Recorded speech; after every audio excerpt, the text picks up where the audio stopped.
Cada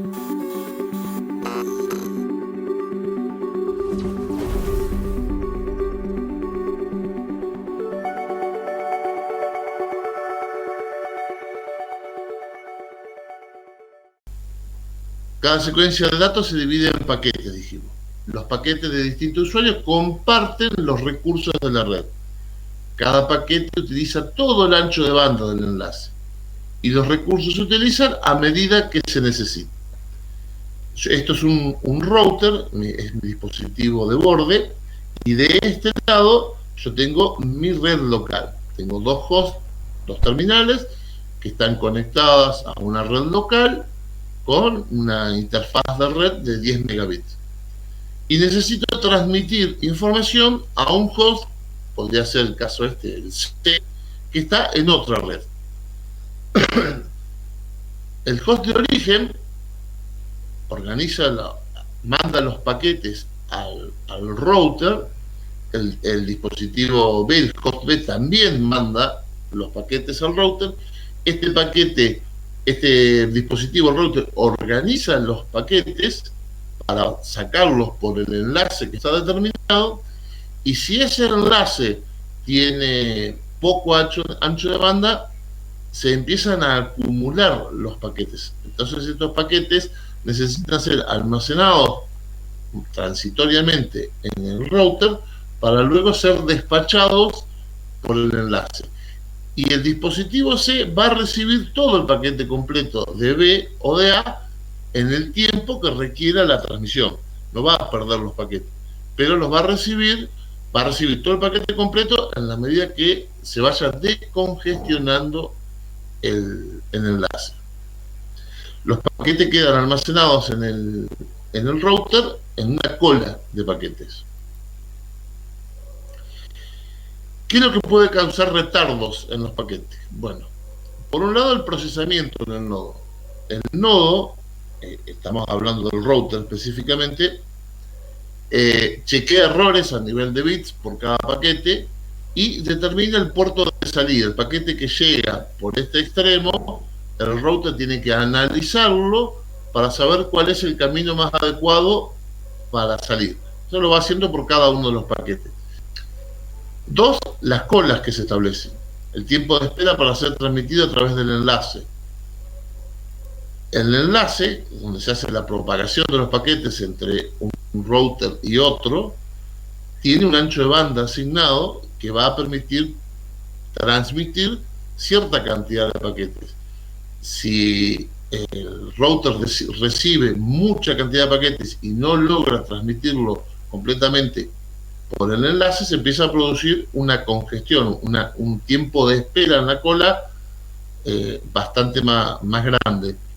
Esos son normalmente los motivos que pueden producir causas de retardo en la transmisión de paquetes de un origen a un destino. Dijimos que uno de los motivos que podría producir un cuello de botella es la velocidad del enlace entre un router y otro. Y esto se denomina throughput. Throughput es el rendimiento que tiene un enlace. Ese rendimiento es una tasa a la que se transfiere bits entre el transmisor y el receptor.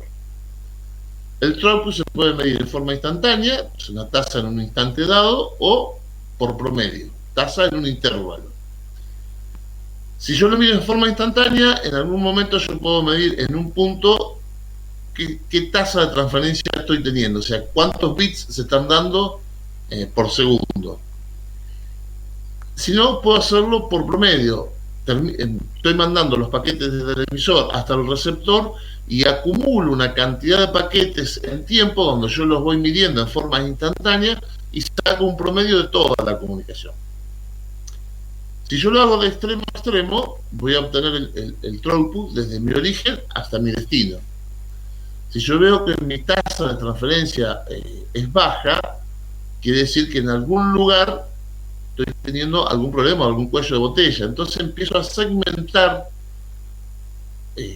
mi transferencia para poder determinar dónde está mi cuello de botella. Voy a medir desde mi punto de origen hasta mi interfaz de entrada en el router, ¿sí?, qué throughput tengo. Esto me va a dar un valor. Después también voy a medir desde la interfaz de entrada al router a la interfaz de salida cuánto tarda el router en sacar ese paquete. Y también voy a medir desde la interfaz de salida hasta el destino cuánto tarda en llegar. Medios físicos, red de acceso. Si yo tengo un host dentro de una red, ese host necesita conectarse a mi router a través de un medio físico. Los distintos tipos de acceso pueden ser residencial, institucional o móvil. Vamos a ver que cada una de estas categorías nos va a definir un poco el tipo de medio físico que utilizamos. En los casos de los residenciales,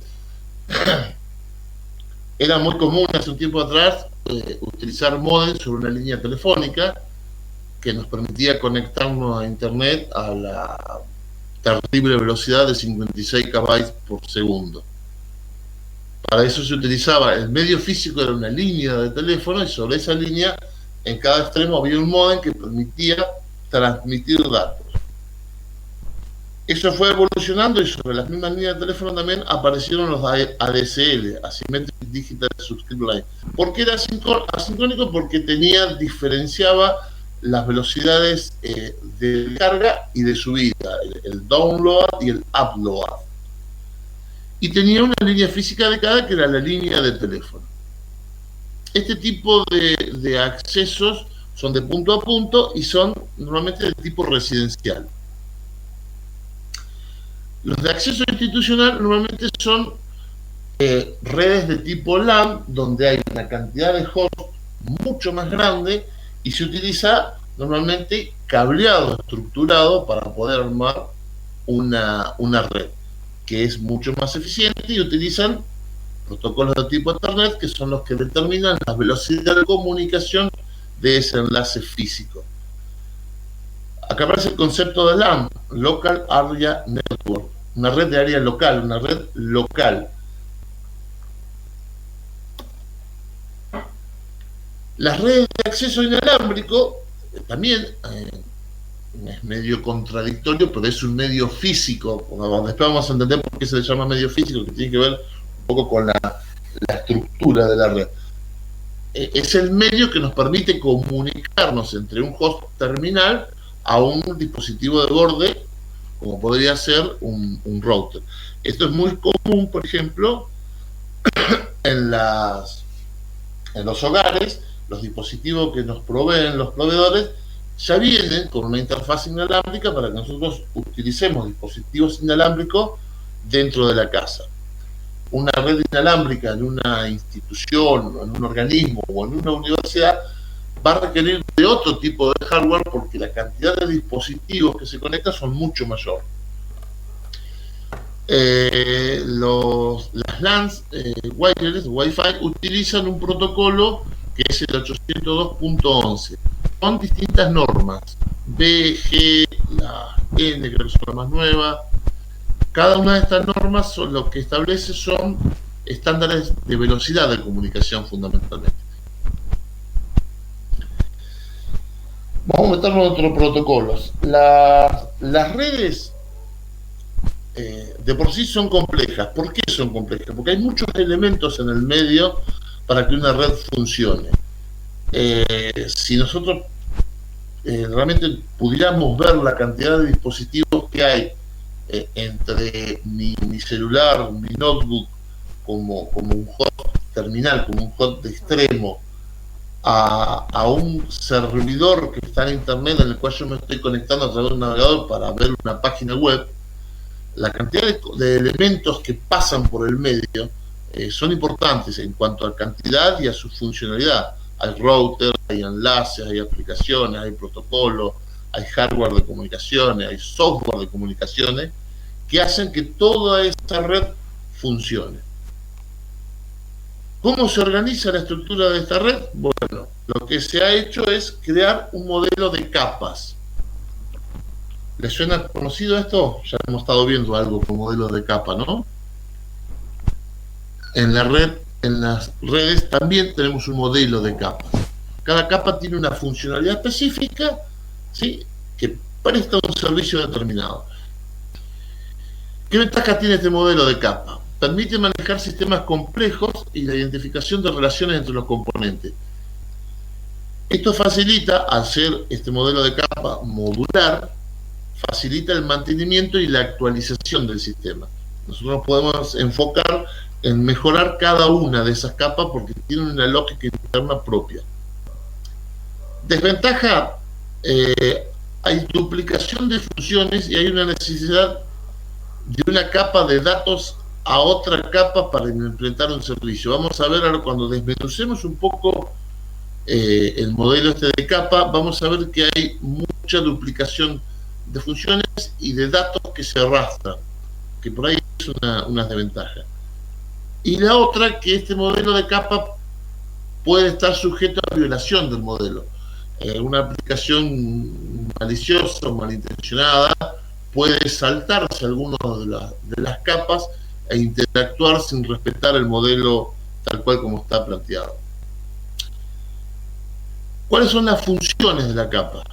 Básicamente este modelo de capa tiene 5 funciones. El control de error hace más fiable el canal lógico entre las capas en 2 elementos de la red. Esto permite que si se controle la calidad de lo que se está enviando y si hay problemas se pueda generar algún tipo de retransmisión. Control de flujo impide la saturación de un dispositivo lento. Segmentación y reensamblado. El lado transmisor divide el mensaje en trozos y el receptor lo reconstruye. Vamos a ver que este modelo de capa va generando pequeños segmentos de información que lo construye el transmisor, se envían y del otro lado el receptor lo va a reconstruir nuevamente siguiendo este modelo de capas. Es un armado y desarmado de paquetes. El multiplexado permite que varias sesiones de un alto nivel compartan una única conexión. Y el establecimiento de conexión es la parte física, donde se establece la conexión con el par. Esto ya es el enlace, el medio físico de comunicación. Estas básicamente son las funciones de la capa. Vamos a ver que estas funciones después están divididas en distintas capas. Todas las capas manejan un concepto que se llama PDU, Unidad de Datos de Protocolo, Protocol Data Unities. Este PDU se utiliza para el intercambio entre capas del mismo nivel de 2 dispositivos. El PDU es la unidad de datos que se transmite entre el emisor y el receptor. Este es el modelo OSI, que es el modelo que se utiliza para redes. Este es el modelo de capas de redes. Vamos a ver que tenemos 3 niveles arriba superiores, que es el nivel de aplicación, nivel de presentación, nivel de sesión. Después viene el nivel de transporte, es un nivel muy importante, el nivel de red, el nivel de enlace de datos y por último el nivel físico. En el nivel de aplicación está el servicio de red a las aplicaciones. Este es el nivel más cercano al usuario. El nivel de presentación de datos es la parte de la representación de datos, cómo se organizan esos datos. El nivel de sesión es la comunicación entre dispositivos de la red. Acá es donde se empieza a establecer la primera interacción entre los dispositivos. El nivel de transporte, que se encarga de realizar la conexión de extremo a extremo, y la fiabilidad de los datos, acá donde se hace el control de la calidad de los datos. El nivel de red es el que va a determinar cuál es el camino, ¿sí?, es el direccionamiento lógico, por donde el nivel de transporte va a poder llevar esos paquetes hasta el destino. El nivel de enlace de datos lo que hace es adaptar ese paquete para convertirlo en señales digitales y meterlo en el nivel físico para que sea transmitido. A grandes rasgos ese es el nivel, eso es lo que cumple cada una de estas capas del nivel OSI. No se asusten porque la vamos a ver de a una. Pila de protocolos de Internet. Habíamos dicho que cada una de estas capas tenía un PDU. Ese PDU, esa unidad de datos que genera cada una de estas capas, tiene un nombre. Cuando la pila está a nivel de aplicación, la aplicación lo que hace es generar un mensaje. Cuando ese mensaje pasa a la capa del nivel de transporte, la capa del nivel de transporte lo convierte en un segmento. Cuando la capa del nivel de transporte lo pasa a la capa de red, a la capa 3, lo convierte en un datagrama. Cuando la capa 3 lo pasa al nivel de enlace de datos, lo convierte en un marco o frame que lo toma la capa física y lo convierte en una señal digital, ¿sí? Que es el PDU a nivel 1, capa 1. El modelo OSI, ¿sí?